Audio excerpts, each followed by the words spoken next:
Hola, buenas tardes a todos. Bienvenidos a una nueva charla.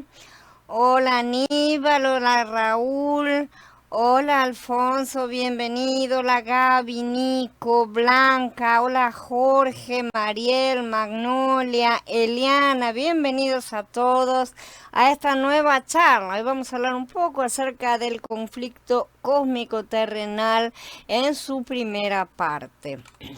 La guerra espiritual tiene que ver con el mal, ¿no es cierto? La guerra en sí es algo perverso y si el mal no existiera tampoco habría guerra de ningún tipo. El mal es el problema más desconcertante que jamás ha enfrentado la humanidad. Los pensadores llevan milenios forcejeando con este tema. El filósofo griego Epicuro escribió: o bien Elohim, o sea, Dios, ¿no es cierto? Quiere quitar los males y es incapaz de hacerlo, o puede hacerlo pero no quiere.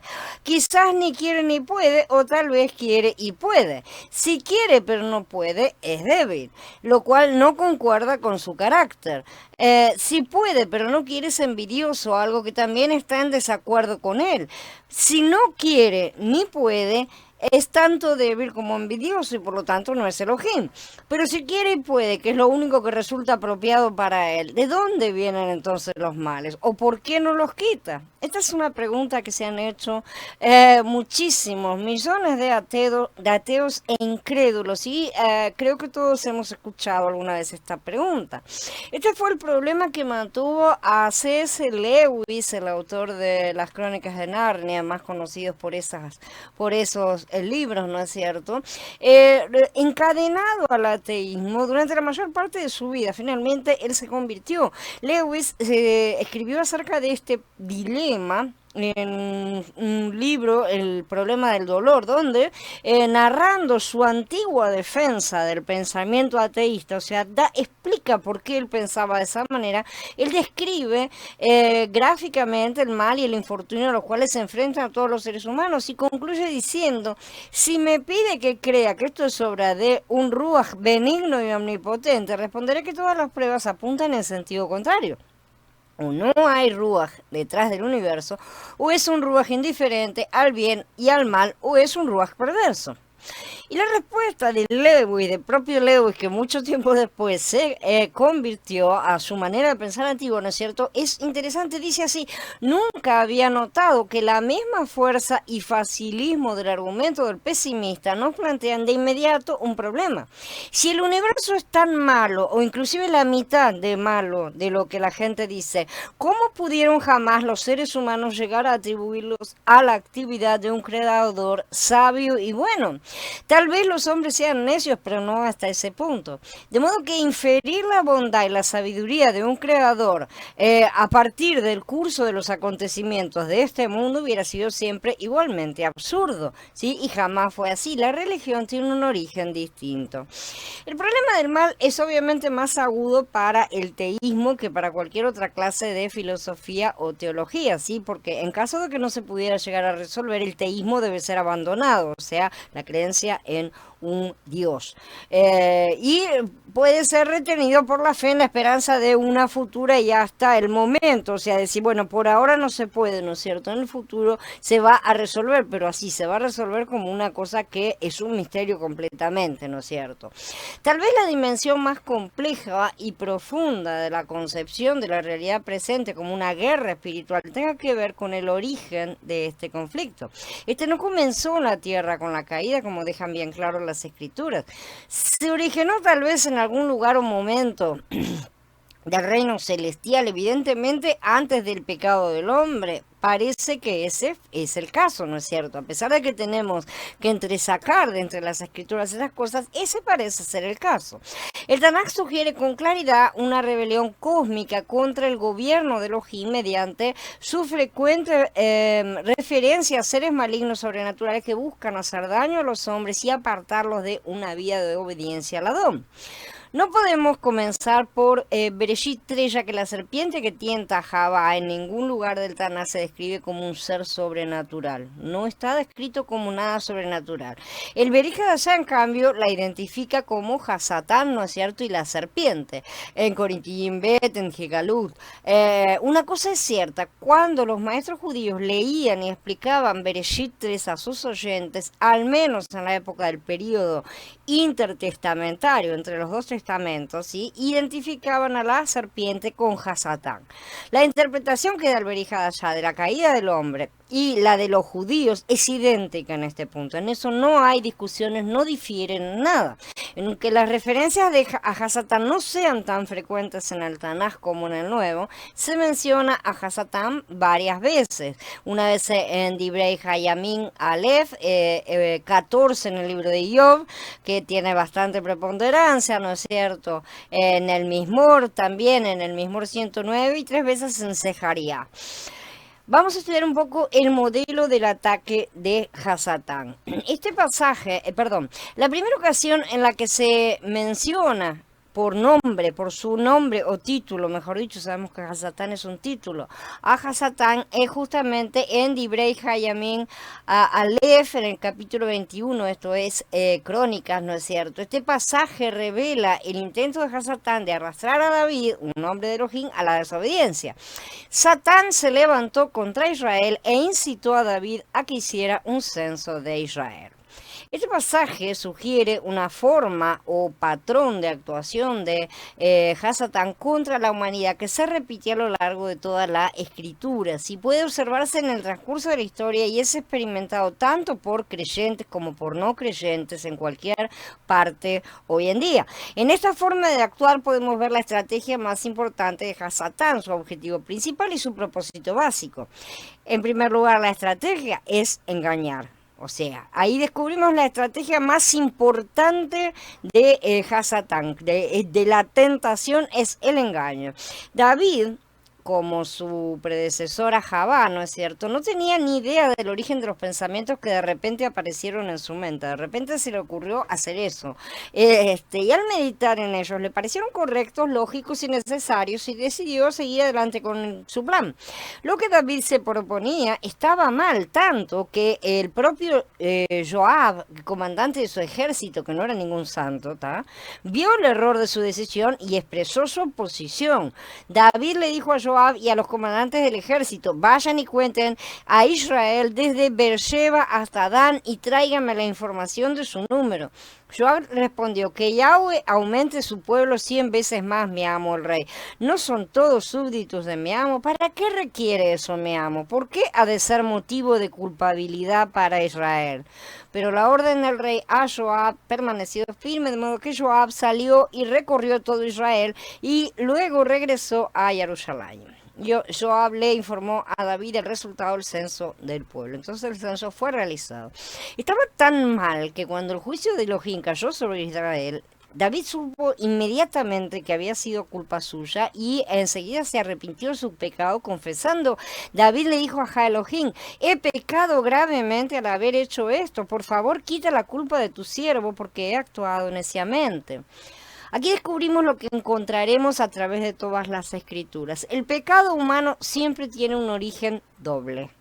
Procede de una fuente humana, ¿sí?, las propias decisiones equivocadas, y de otra sobrenatural, la tentación de Hasatán.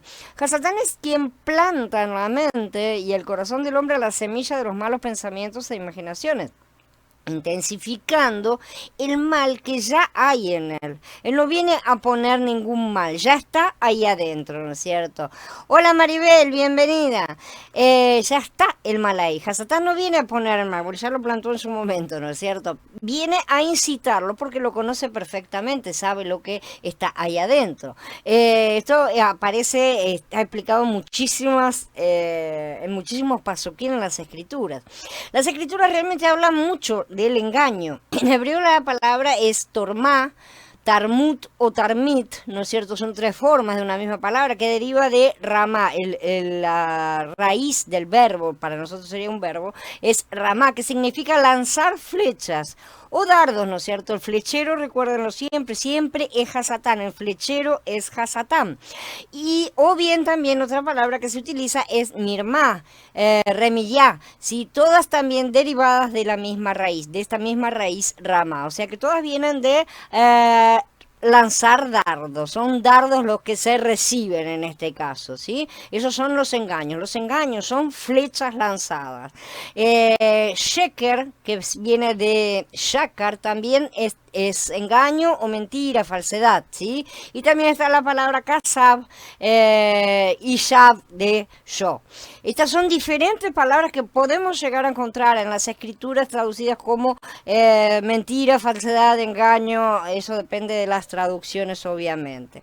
En griego tenemos apate, ¿sí? Que es derivada de apataun, tenemos dolos, tenemos pseudos, ¿no es cierto? Pseusma y pseudes, tres variedades, ¿no es cierto?, que vienen de pseudomai. Estos términos los encontramos más de 350 veces esparcidos por igual a lo largo de uno y otro testamento. O sea, el engaño es una constante que se ve a lo largo de todas las escrituras. Esto demuestra la importancia de este asunto.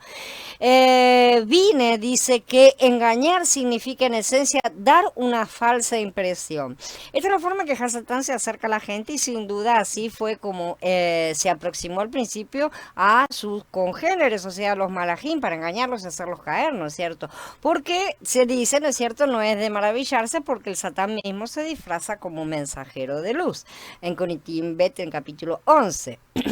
Hasatán casi siempre empieza con engaño, de ahí las advertencias de Shaul en Corintim Bet y su mención de las maquinaciones de Hasatán en Corintim Bet en el capítulo 2 también. Sin embargo, una vez que Hasatán tiene un pie dentro de la vida de la persona, el engaño ya puede no ser tan importante. A menudo Hasatán se quita la careta, llega un momento en el cual se termina quitando la careta para atormentar y esclavizar aún más a su víctima, ahora sí por el miedo de forma directa. El blanco de Hasatán son los líderes de todo tipo, como ya hemos estado estudiando, en todos los sentidos, porque los líderes siempre tienen bajo sus cabezas a más personas. Entonces siempre es más fácil apuntar a un blanco que con el cual si lo hacemos caer a muchas más personas al mismo tiempo.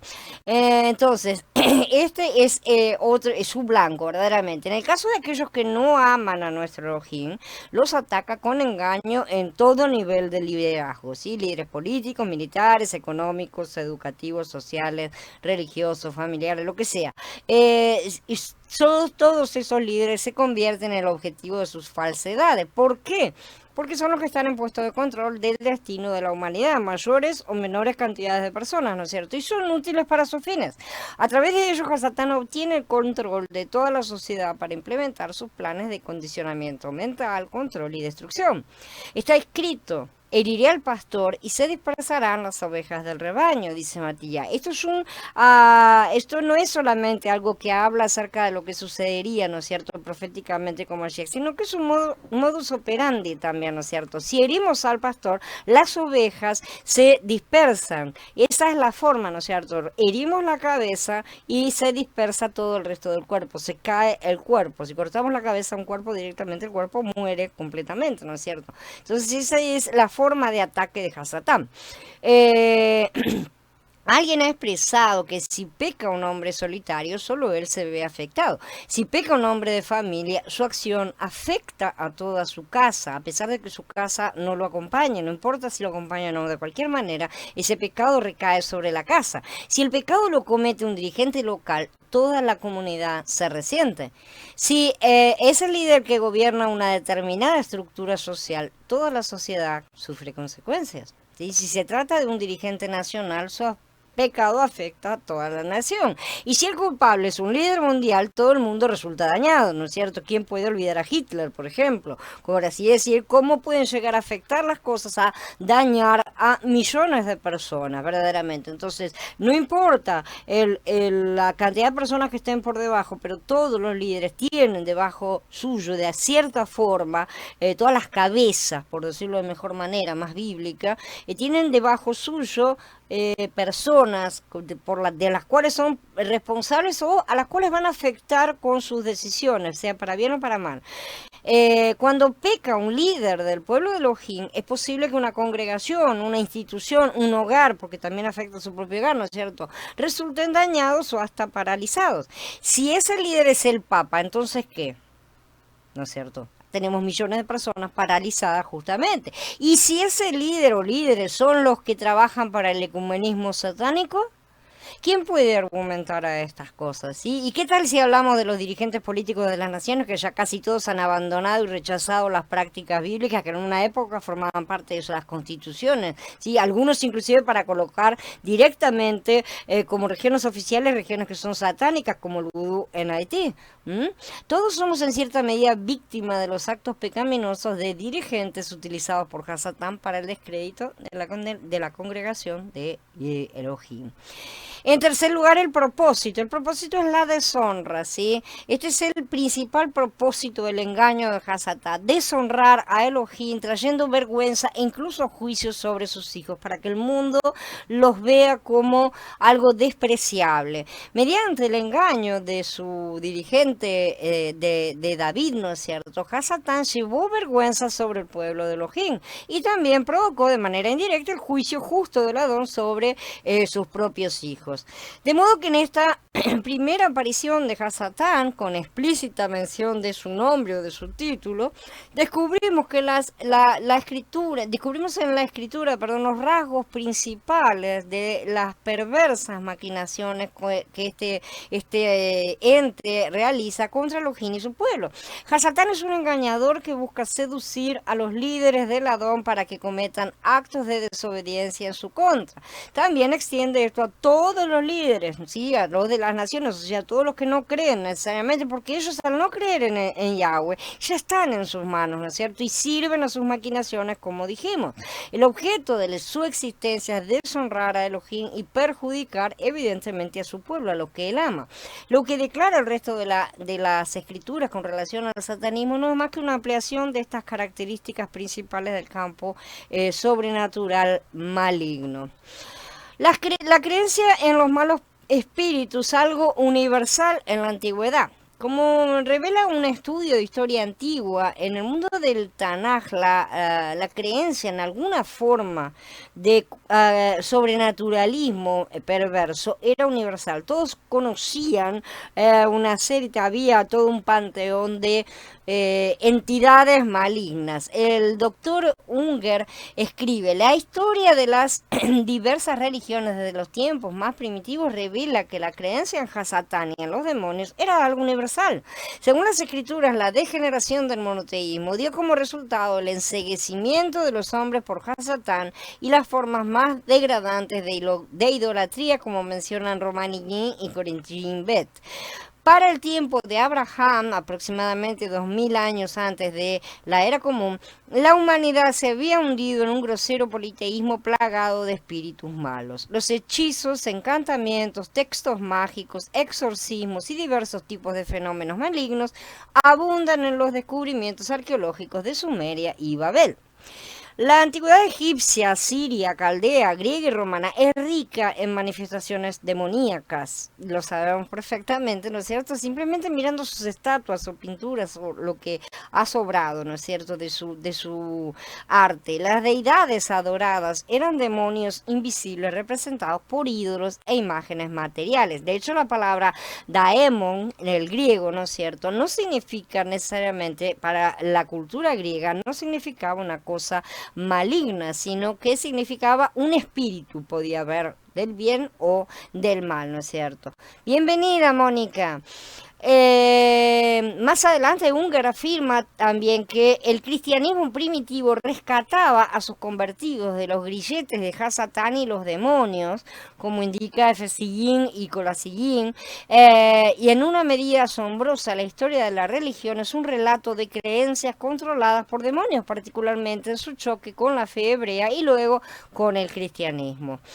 Otros indicios de la creencia en el campo sobrenatural maligno y la rebelión cósmica que sustentaba al pueblo judío se encuentran a través de todo el Tanaj, ¿no es cierto? La serpiente como símbolo de un ser o seres espirituales malignos se menciona muchas veces. Ahora bien, la serpiente era más astuta que todos los animales salvajes, ese lo conocemos todos en Bereshit capítulo 3, ¿no es cierto?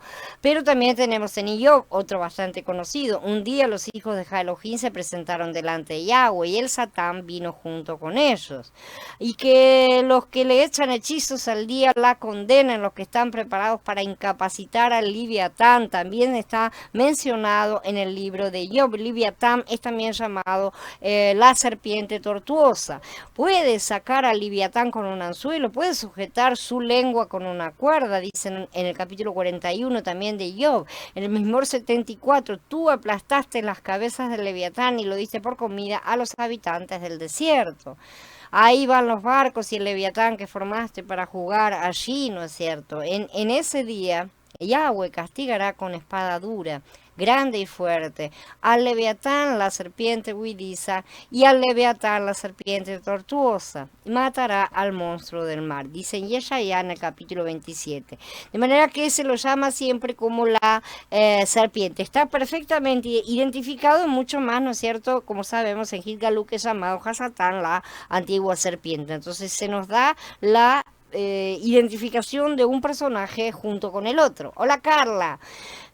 Se habla de muchos, de los espíritus muchas veces, ¿no es cierto?, en las escrituras, siempre también en relación con la posesión demoníaca del rey Saúl, por ejemplo. Hay muchas menciones, pero algunas son, para entonces el espíritu de Yahweh se había apartado de Saúl y comenzó a aterrorizar un espíritu malo de parte de Yahweh. Sí, en Shemuel Aleph en el capítulo 16. Al día siguiente un espíritu malvado de Elohim se apoderó de Shaul y este comenzó a delirar en la casa mientras David tocaba.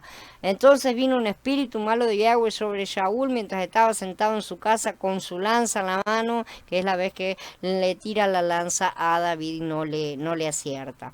Muchos más espíritus son mencionados en las escrituras según su función o comportamiento. Para esto, para muchos que dicen que realmente no, esto no existe, esto no está en las escrituras. No está en las escrituras porque las traducciones ocultan muchas de estas cosas, pero si vamos a los originales vamos a encontrar perfectamente las expresiones correctas, antiguas. Tenemos el espíritu de fornicación, que es Ruach Senunim, que está en Oshe, en el capítulo 4. Consulta su palo, su vara lo dirige.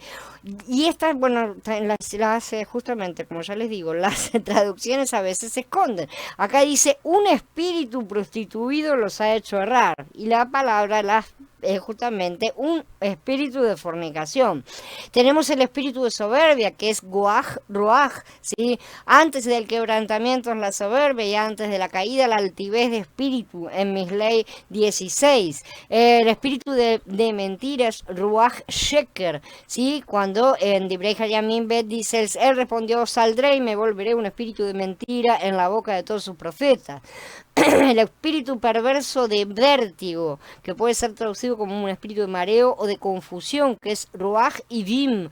Yahweh ha mezclado en medio de él un espíritu de vértigo que extraviará a Mitzrayim, dice en Yeshaya en el capítulo 19. Pueden verificar todas estas cosas que en todas las escrituras son mencionados espíritus de diferentes tipos de comportamiento, por así decir. Tenemos el espíritu de celos, el Ruach Kiná, que está en Bamidbar 5, el espíritu de angustia, Ruach Kehá, que en Yeshaya 61. Yo les dejo las citas del espíritu de esclavitud. Esto ya es en el Berikadashá, esto ya está en griego, Pneuma Douleias, espíritu sordo y mudo, espíritu de enfermedad, espíritu de temor o de cobardía. No nos ha dado Elohim un espíritu de cobardía, ¿no es cierto? Espíritu de estupor, que ya lo hemos estudiado también, el espíritu del anticristo, ¿sí? El Pneuma Anticristos, el espíritu malo o mal espíritu de por sí. Esta tiene muchísimas apariciones, ¿no? El Ruach Ra. Esta tiene muchas apariciones en todas las escrituras. El espíritu inmundo también, que aparece en esta versión. O sea, uno está el mal espíritu o espíritu malo, el Ruach Ra, Ka es en el Antiguo Testamento y Akasarton Pneuma es en el Nuevo Testamento y es traducido normalmente como espíritu inmundo, ¿no es cierto? Pero implican exactamente lo mismo unos y otros. Hay un montón de citas que les dejo acá para que las verifiquen, pero también lo pueden verificar cualquiera con una concordancia, ¿no es cierto? Es discutible si se trata de un mal personificado o simplemente una atmósfera de XXX, ¿no es cierto? Una atmósfera de mentira, una de celos, una de tontura, ¿no es cierto? No obstante, estos malos comportamientos tienen todos algo en común. Ninguno proviene de Yahweh en cuanto a esencia, a pesar de que Él los envía a veces, ¿no es cierto? Por lo tanto, son todos malos espíritus, ¿sí? Esa es la diferencia, ¿no es cierto? En el pequeño detalle, porque se dice Yahweh envía, ¿no es cierto? Pero no proviene de él, no salen de él, no son engendrados de Yahweh estos espíritus. De modo que ambos significados podrían ser ciertos, ¿no es cierto? Tanto como que sea un mal personificado, o sea, una entidad verdaderamente, aunque sea espiritual, ¿no es cierto? O un tipo de comportamiento que pueda ser asumido, porque por ejemplo tenemos al espíritu de mentira que dice, saldré y seré un espíritu de mentira en boca de todas esas cosas. O sea, yo no voy a decir saldré y seré una mujer delante de todos. Yo ya soy una mujer, no necesito decir que voy a ser una mujer delante de los demás. De manera que tal vez se asuman ciertas posturas o comportamientos con los cuales se tientan a las personas, ¿no es cierto? Estas son teorías, obviamente, que estamos comentando nada más porque son interesantes y porque es bueno tenerlas en cuenta, pero no sabemos exactamente cuál es la respuesta concreta, ¿sí? Entonces, para fines prácticos en sí, no tiene relevancia si desmontamos una fortaleza de malos comportamientos, ¿sí? Que han crecido, se han afirmado, consolidado por nuestro permiso y connivencia, ¿sí? Que si confrontamos demonios de forma directa. En la época de Yeshua se confrontaban demonios de forma directa. Si hoy queremos llamarlos fortaleza de comportamiento, tanto da mientras se los expulse de una u otra forma o se los elimine en el nombre de Yeshua HaMashiach. Digo esto en cuanto a que no hay que perder el tiempo en discusiones en este sentido de cosas. En estas épocas cientificoides en las que vivimos, a muchos les parece muy primitivo y supersticioso hablar de demonios, les parece más correcto hablar de comportamientos. Es indiferente, mientras los eliminemos, los trabajemos en el nombre de Yahshua, ¿no es cierto? Él siempre los confrontó de manera directa y los culpó de ser la causa de los males de la gente, en todas veces. ¿De qué manera? O sea, él advirtió contra sacarlos y no reemplazar esa mala conducta, o sea, el espacio vacío, que reemplazar esa mala conducta, el espacio vacío que deja el demonio, con una buena conducta, una conducta contraria, lo que fuere, ¿no es cierto? Porque ellos regresarán. Si ese regreso es directo o indirecto es lo de menos, ¿sí? ¿De qué forma debemos mantenernos firmes en el camino del Adón? Es para que no seamos devorados justamente. Nuestra posición, que incluye la oración, la obediencia, el crecimiento y el dar fruto, van a ser los que determinen justamente si regresan o no. Esa es la postura básica y central. Si seguimos en la carne, regresan. Si vamos al Ruach, no regresan. También se mencionan varias veces los espíritus de prostitución religiosa y física, ¿no es cierto? Espíritu de adulterio o espíritu de fornicación, por ejemplo. Las referencias más frecuentes se encuentran en Osea, ¿sí? Asociadas a la idolatría, siempre la adivinación y el baalismo, o sea, la adoración de ídolos, la idolatría. Al menos 4 veces se habla de los demonios identificándolos exactamente con los dioses y los ídolos de las naciones paganas, ¿no es cierto? Y dejo también las citas. En los libros históricos, en los Salmos, los Mismor y en el libro de Daniel se menciona a los espíritus malos que gobiernan sobre territorios y naciones y luchan tanto contra los Malachim como contra el pueblo Elohim. O sea, ellos luchan contra todos los hijos de Elohim. Todos los que aman a Yahweh son enemigos de estas entidades, ¿sí? El pasaje más conocido es el de Daniel, que habla de los príncipes de Persia y Grecia. De la lectura de estos pasajes surgen al menos 4 preguntas importantes. ¿De dónde proceden estos seres cósmicos, estos seres sobrenaturales, ¿no es cierto?, y perversos? El Tanaj es enfático en cuanto a que no son dioses verdaderos, ¿no es cierto? En varios lugares lo cita. Y también respecto a que Elohim no creó seres malos, o sea, no creó nada malo. Todo lo que hizo lo declaró bueno, ¿no es cierto? De alguna forma, entonces, aquellas criaturas se convirtieron en malas mediante una rebelión cósmica que aún tiene unos efectos devastadores realmente sobre toda nuestra creación. En segundo lugar, la pregunta, ¿por qué siempre se revelan como enemigos del Adón, de la humanidad en general y del pueblo de Elohim en particular? Jamás, o sea, lo hacen por causa de esta antigua rebelión. Estos son los que cayeron justamente en esa antigua rebelión y han sido confinados en la tierra a espera de su juicio. ¿Por qué tratan incesantemente de resistir los propósitos de Elohim, corromper la creación, contaminar, seducir al pueblo, atormentar, destruir a la humanidad entera? ¿Qué finalidad persiguen con este mal? Básicamente venganza y tratar de satisfacer su terrible odio por la situación en la cual ellos mismos se colocaron, ¿sí? Cuando no hay camino de regreso, el odio y el deseo de destrucción terminan llenándolo todo. Hasatán ha estado alimentando su odio con el plan de la destrucción completa de los hijos de Yahweh. Aunque ellos saben que ellos mismos serán destruidos, de cualquier manera les parece como una venganza, ¿no es cierto? Tratar de arrebatar en un último manotazo de ahogado a los amados de Elohim. En cuarto lugar, ¿cómo es que siendo enemigos de Elohim a la vez están sujetos fundamentalmente a la voluntad divina? ¿Sí? En otras palabras, ¿cómo es que Elohim los utiliza para que se derroten a sí mismos y para realzar de esta manera las dimensiones profundas y misteriosas de los propósitos soberanos divinos? ¿Sí? Porque Él los usa, Él les da permiso, Él los manda o no los manda.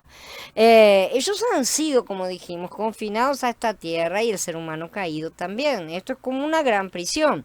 Esta tierra se ha convertido en una cárcel, una prisión de ambas razas caídas, tanto la angélica caída, ¿no es cierto? Porque hay raza angélica que no cayó, como la humana, ¿sí? Las dos están a la espera de su correspondiente juicio. Ni ellos ni los seres humanos son libres, pero siendo ellos más poderosos han decidido convertirse en la mafia de la cárcel, por así decirlo, ¿no es cierto? Gobernando sobre la humanidad, que también le ha dado el derecho, se lo ha cedido y se lo cede constantemente, el derecho de que ellos los gobiernen, para que ni siquiera en prisión los hombres se arrepientan y clamen a Yahweh por salvación. Gloria al Padre, que aún así Él envió a Yahshua en carne para reconciliarnos con Él. Todo lo que necesita hacer la persona, la gente esclava que está en este mundo es volverse a Él, arrepentirse y recibirlo. El Tanaj insinúa que estos seres invisibles, perversos, ¿no es cierto?, son criaturas angélicas caídas y su descendencia. Cuando llegamos al Berija, sin embargo, este cuadro aparece mucho más claro. No se nos deja con simples atisbos de aquella rebelión cósmica, sino que se declara que en verdad ocurrió. Desde los evangelios hasta Hitgalut nos enfrentamos a una guerra espiritual tanto en los cielos como en la tierra. El Berija comienza con el abierto enfrentamiento del campo sobrenatural perverso con el hijo de Elohim.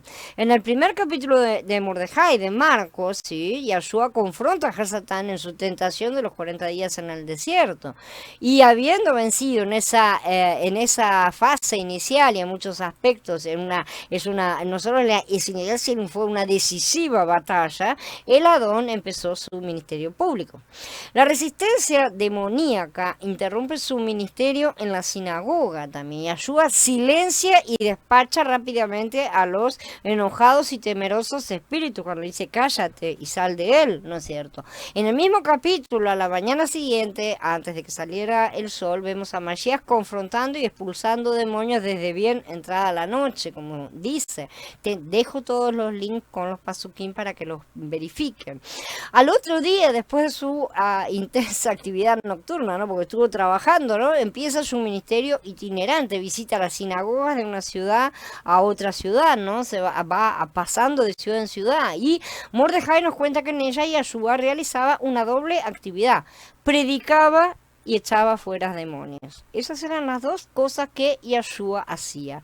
Y tienen que ver absolutamente una con la otra, porque predicar de por sí es echar fuera a los demonios. Cuando se predica con poder, y Mashiach lo tenía sin duda, y nosotros tenemos su autoridad, tenemos que aprender y empezar a ejercerla justamente, cuando se predica de esa manera es como levantar el nombre de Yahweh sobre la tierra, y de esa manera se expulsan directamente a los demonios.